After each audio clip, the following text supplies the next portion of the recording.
Welcome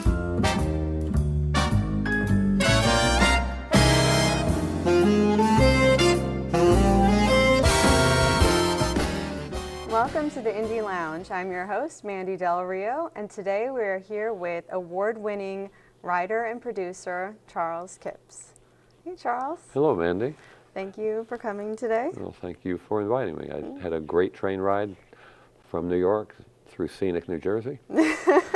Isn't it gorgeous? Yeah. So you have quite a career, writer, producer, author, music producer, and we're going to hopefully touch base on everything with our limited time. So let's start from the beginning. I kind of want to know, let's go back to when you began your writing, and I think that was high school, right? Right. So if you want to tell me about how you got started and Well, I've always been a writer. In high school, I was a basketball player, but also incongruously the editor of the Inkslinger magazine, the literary magazine. And my mother says I wrote stuff when I was 9. I wrote poems or something. I don't know. But I've always been a writer. So when you're a writer, you just you're a writer. What can you do about it? Mm-hmm. So in high school, I decided I wanted to do something more than just the literary magazine. And I convinced the local newspaper, the Salem Times-Register, to let me write articles. So at first I was writing stuff about somebody's missing dog, or the fence was down, and something like, or something, the storm came through and the tree on Walnut Street dropped, down. That was like big news. Mm-hmm. So then I decided that I wanted to, cover sports, and there was a local sports team, the Salem Rebels. Not particularly a politically correct name for a team, but that's what it was called, Salem Rebels. And I started covering them, which led to other interviews, which we'll talk about in a minute. And then I also, the Roanoke Salem Civic Center was the big thing in the whole valley. And you had major stars come through, recording artists like Herman's Hermits and Mitch Ryder and Detroit Wheels and Otis Redding and Sam and Dave, and all these artists came through. So once again, I convinced Ray Robinson, who was that was the editor of the Salem Times-Register, to let me go interview these people. And keep in mind this is a small town newspaper, so you don't generally see stuff like an interview with Otis Redding. Yeah, right. In a local weekly, local weekly newspaper. Yeah. But he said, okay, go for it, and the readership seemed to like it. Mm-hmm. So I did that, and in addition to interviewing them, I got to know their agents, their managers, their road managers, their people connected with them. Mm-hmm. And I got business cards and phone numbers, and I just kind of kept them in a Rolodex, which later wound up serving me very well. Yeah, and we'll definitely get into that. And now I also know that you interviewed Mickey Mantle. Yes. So why don't you tell us a little bit about that? Okay. That's a long story, but I'll try to make it short. Yes, I interviewed Mickey Mantle. What happened was yeah. Okay. Yes, we'll go in a couple hours, right? We're doing a mini-series, the Indie Lounge mini-series. So writing for the local paper, writing sports, I decided it would be great to do an interview with Mickey Mantle, which of course is very ambitious if you're in Salem, Virginia, writing for a weekly. So what I did was I saw that the Washington Senators were coming to, the New York Yankees were coming to the Washington Senators to play in Washington, which is 4 hours from Salem. So the general manager of the Senators is a guy named George Selkirk. People don't know who he is, but he was a player, a legendary guy in baseball. And so I called and said I want to do an interview. Went out and did an interview with George Selkirk, came back. It got published in the Salem Times-Register, and I won a Virginia Press Association award. I was like 19, 18, whatever I was.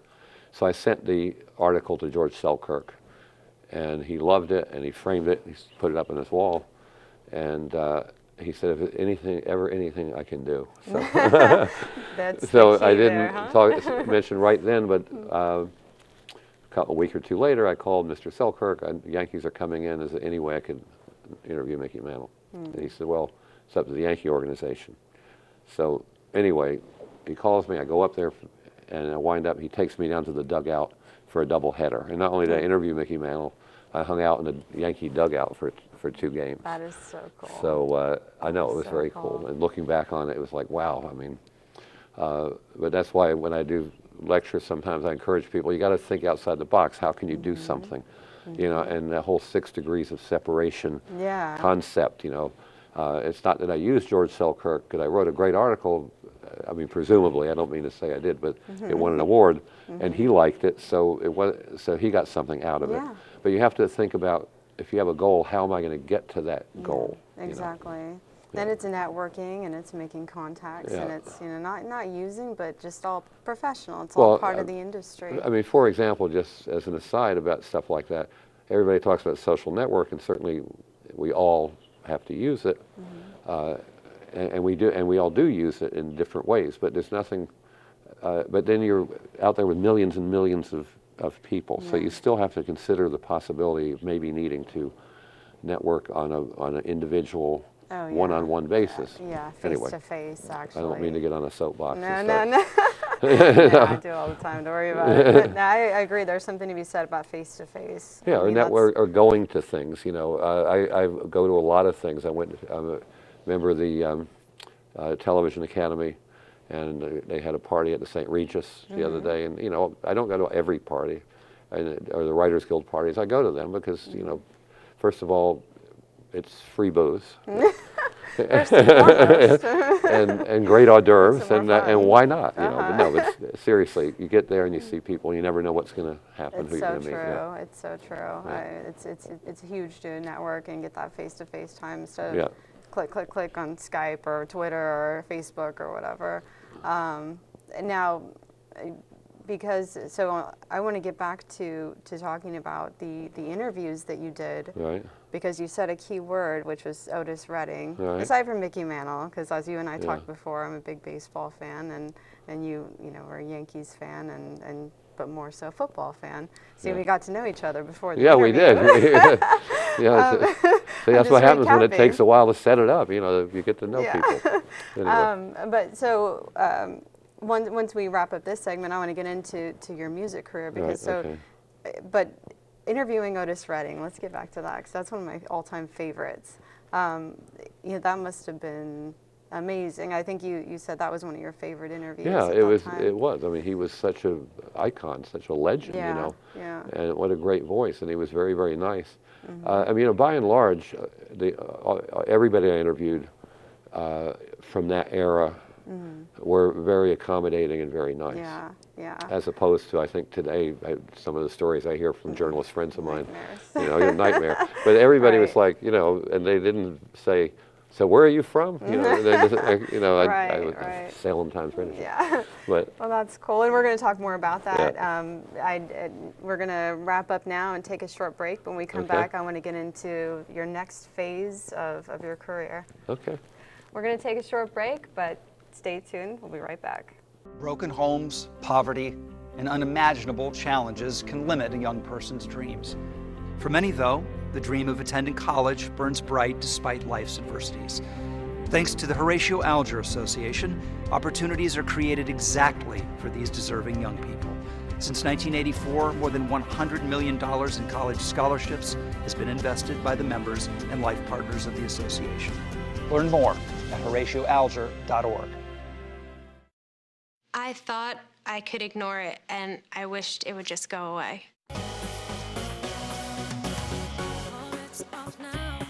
It was my ADHD. And like many kids with ADHD, I didn't outgrow it.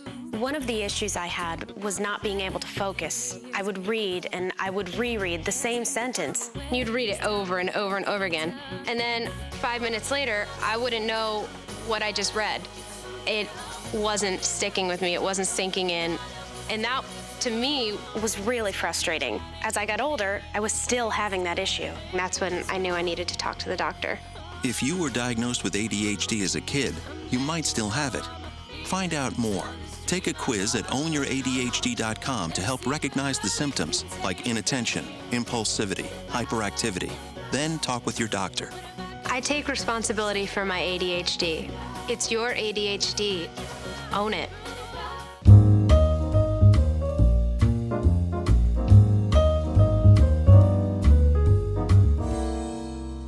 Welcome back to the Indie Lounge. I'm Mandy Del Rio, and I'm here with my guest, award-winning producer and writer, Charles Kipps. So Charles, our last segment we were talking about, you started to talk about your music career, Right. what it was like to interview Otis Redding, and then, so tell me after, you know, you were doing that, then how did, I know you started. How did I get into the music business? Yeah, exactly. Okay. Now, I've done all these interviews. I have all these phone numbers and cards and everything, but I don't think much of it.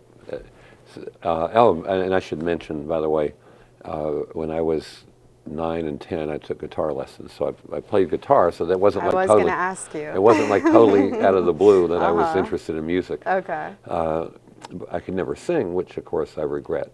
Because there's two things I would have liked to have been: as a giant rock star, or the heavyweight boxing champion of the world. But I didn't do either of those. But Did you box? no. I just love boxing. But anyway, so I was walking down the street in Washington, D.C., and heard a song coming out of the window of a YWCA, I guess it was. And I went inside, and there were three guys, one playing the piano, and they were singing. And the song was called 5, 10, 15, 25, 30 Years of Love. So I go in, I said, wow, I like this song, and I really did. I said, you know, I love this song. It was very catchy, and I'd like to see what I could do with it. And they look at me. There's three African-American guys, and they're looking at me like, skinny 19-year-old, you know, white kid, what's he going to do? And I was kind of like, well, you know, what do you got to lose kind of thing. So they recorded the tape, like one of those little mono cassette things, you know, right there.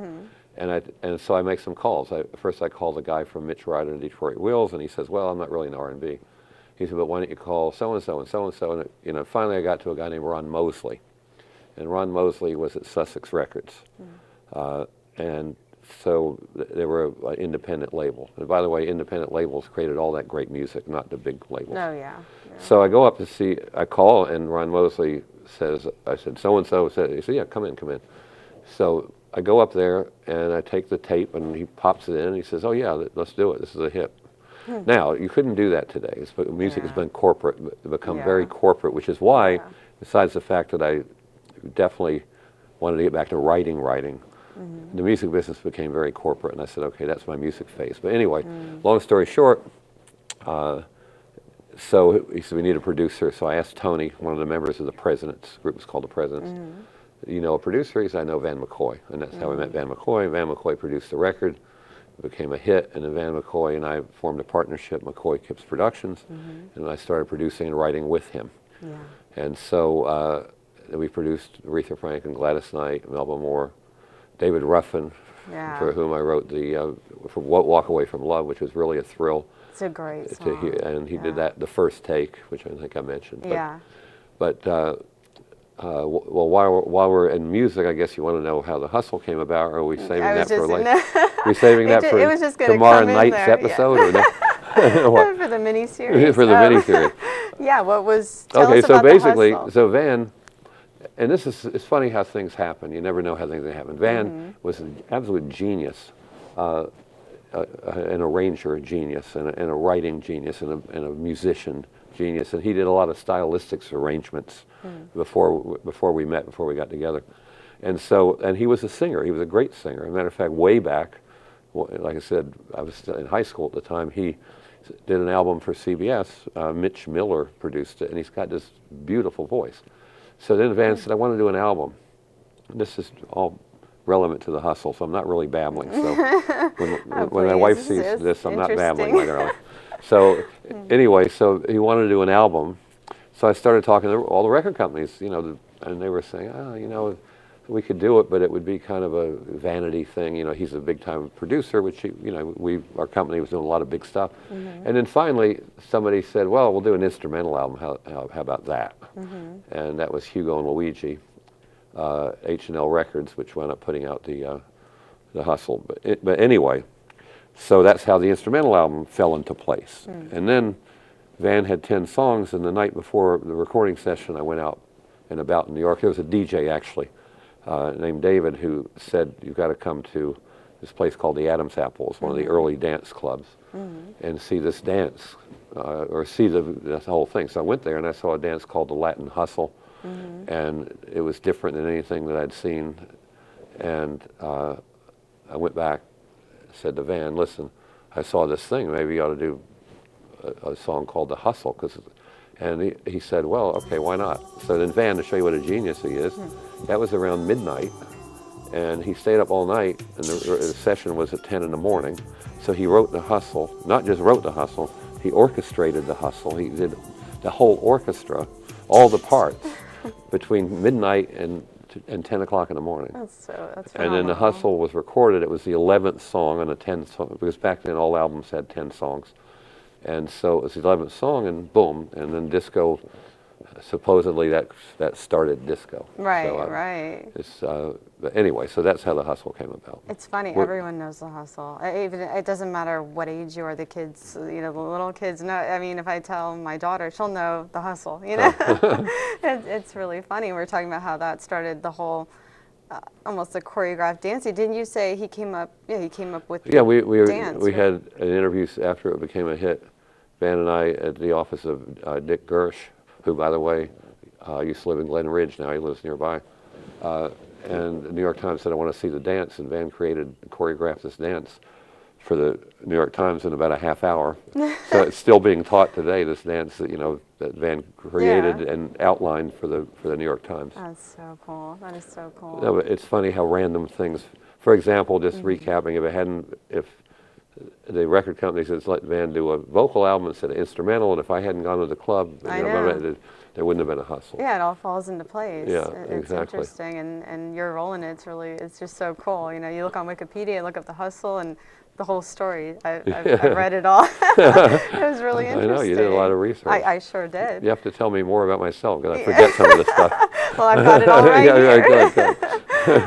Well, we're going to wrap up this segment pretty soon. I want to make sure we get into your books, because that's a big part. Like I said, I could probably talk to you more about you and Van, another half an hour, because you've produced 7 gold recorre that, am I right on that? Yeah. Yeah, that's amazing. And that was Aretha. Who are those records? Well, real Aretha, quick? Gladys, the Hustle. I was awarded a gold record for The Hustle, and my role in a couple other things.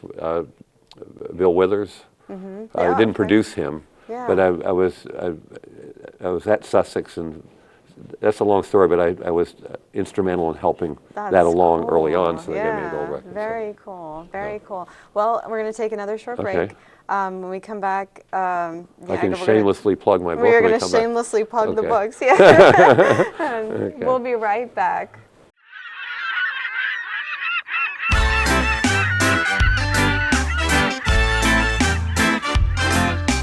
Sunman moving all day. I got a sunman moving all day. I burn so critical, can't do any physical. Sunman moving all day. None of my day is done, cause the sun has gone. I'm redder than a lobster from the boiled pot. I cannot move, I can't follow a groove. Have fun in the sun, but be sun smart. Anyone can get skin cancer, even young people. 1 person dies of melanoma every hour in the US. You can save your life by using sunscreen, skipping tanning beds, seeking shade, and getting spots checked. This is a public service message brought to you by Mayo Clinic. Sunman moving all day. I got a sunman moving all day. I burn so critical, can't do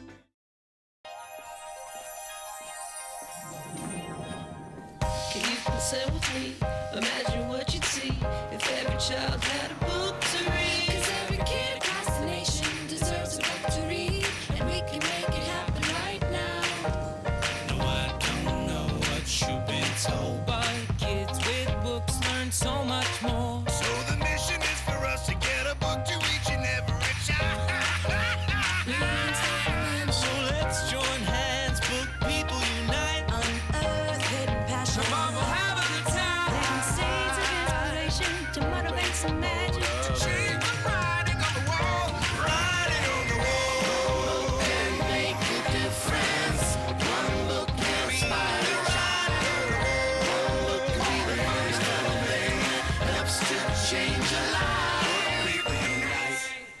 Read to a child today and spark a lifetime of ambition. The odds of becoming a successful NASCAR driver, 1 in 125 billion. The odds of a child being diagnosed with autism, 1 in 68. I'm Jamie McMurray. Learn more at autismspeaks.org/signs.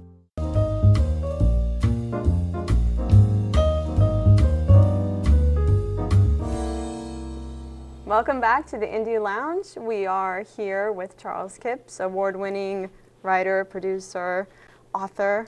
I love it when you say that.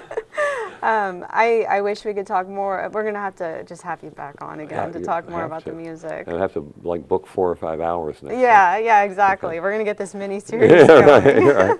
Right. So let's get into your writing career as an author. So you wrote, if you could just talk about, if you want to start that, I know you did some nonfiction and you've done some mysteries, and I'll kind of interject my questions if you want to get started. Okay, no, basically, when the music business became very, very corporate, which it did, and today, well, you can see the difference. I mean, it wasn't as simple as saying, here's a great artist and here's a great song. It suddenly became packaging and stuff like that. So, and I was in my 20s. In the 70s, so I said, okay, enough of misspent youth. Let me go write. Let's get back to writing. So I started to get back to writing. I did some journalistic endeavors and things like that, from freelance stuff. And then I got involved in television. I would see, this is another case of 6 degrees of separation and also networking. I started going to a restaurant when I decided that I want to be serious about writing and breaking into television and film and books. How am I going to do it? So I said, I'll start going to Elaine's restaurant and hang out there. So I don't know if your viewers are familiar with Elaine's restaurant, but if you're not, you Google Elaine's restaurant. Yeah. It was the epicenter of the entertainment world.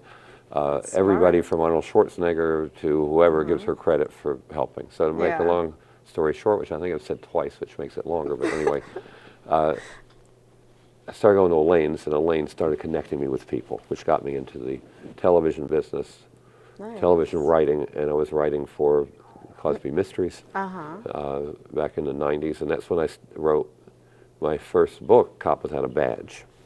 And the person, David Black, who was the executive producer, showrunner of the Cosby Mysteries, had met this guy named Kevin Marr, who was a confidential informant for the cops, and he said, why don't you talk to him and see if this will make a book? So I talked to him, and I mean, he was crazy, incredible. I mean, this stuff was so outrageous, I didn't believe him. Until I talked to the cops and the DA agents and the FBI agents, and I vetted everything with law enforcement before I did the book. And so anyway, so that was the first book.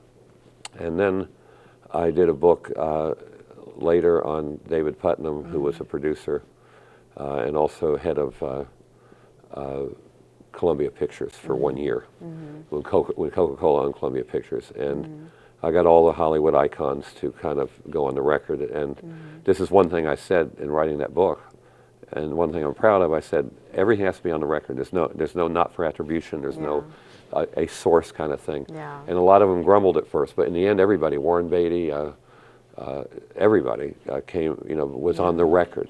And so that's the best way to do it. Yeah, and so and they were saying, bad things about David Putnam, and David Putnam was loved by the media.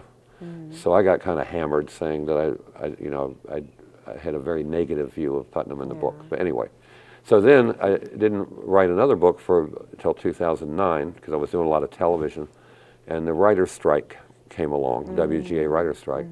Couldn't write scripts, couldn't pitch scripts, couldn't do anything. Oh, wow. So I said, okay, I'll make the time to write a novel. So I wrote Hell's Kitchen Homicide. That started the Connor it started the Connor Bard mystery series. And Simon Schuster bought it, and I wrote Crystal Death.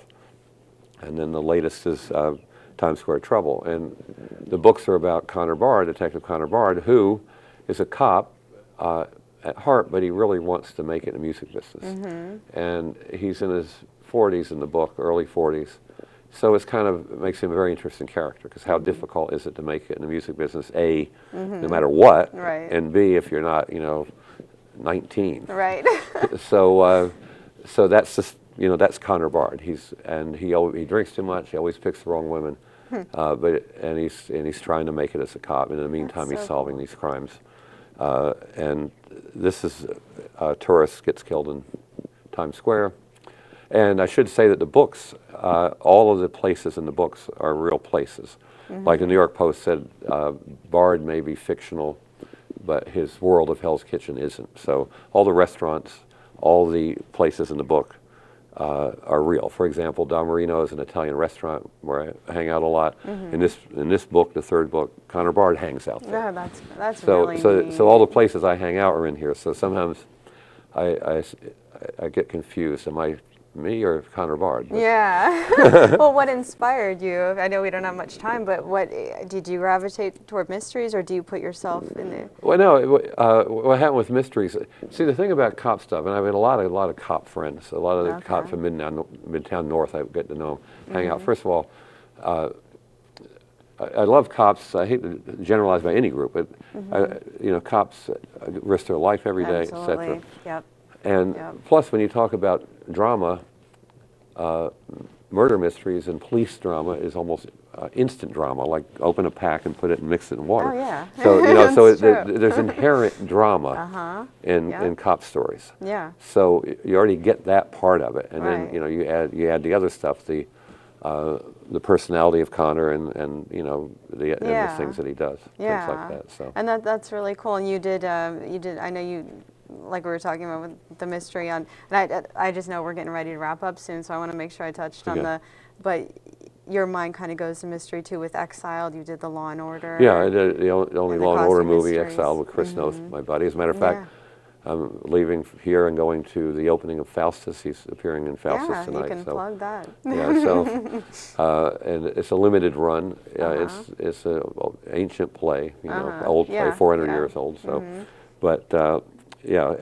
Chris is great. As a matter of fact, we are working on getting the Connor Bard series into television, and Chris is producing. I was going to ask you that. Yeah, Chris is producing it with me. Great. Oh, good. So that's something we can look forward to, because now is the time where I ask you. One would hope. It's very hard out there. Hopefully. Right. Well, so that's your feet. So that's coming. Any other things you want that are up in? I know you've got a lot of things. No, I mean, I'll probably do another Connor Bard book. I mean, I haven't started it yet, but it's always hard to start a book because it's like right before you start it, because I'm a binge writer. Once I start something, I just write 10, 12 hours a day. Is that what you do? Is that how you do it? For like 2 or 3 weeks, and then I drink 10, 12 hours a day for 2 or 3 weeks. I don't do that, but yeah, so I'm a binge writer, which is not the greatest way to write. But well, it's your style. It's the way it works for you. Yeah. So where can people go to find more about you? First of all, if you want to tell, if you want to. Well, I have a website, charleskipps.com. Okay. And and I have a Twitter. Okay. You can just it's times 2 CK. I always forget my Twitter handle. I'll plug it too on our website. Yeah, you plug it in. And I'm on Facebook. Okay. And Connor's on Facebook. Oh, no kidding. There's a Connor Bard page. But nobody visits Connor Bard very much, so visit Connor Bard. Yeah, and I'll definitely do it. And then they can go on Amazon to buy this? Yeah, go on Amazon to buy this. And if they happen to be in Times Square, I think they still have books.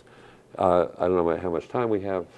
But there are no bookstores anywhere in Times Square. I mean, there are bookstores hardly anywhere anymore. You know that. Bookstores, I know. So Phantom of Broadway, which is on Broadway between 48th and 49th, it's a souvenir shop. They were selling the books.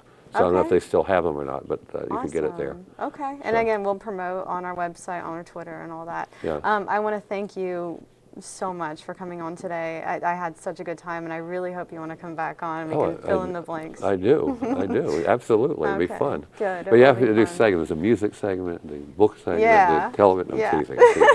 Well, you gotta get back into the television stuff too. All right, well, thank you so much for joining us today at the Indie Lounge. I'm Mandy Del Rio, and if you want to find out more about the Indie Lounge, please go to indieloungetv.com or on Twitter @IndieLoungeTV, and we're also on Facebook. Thank you very much.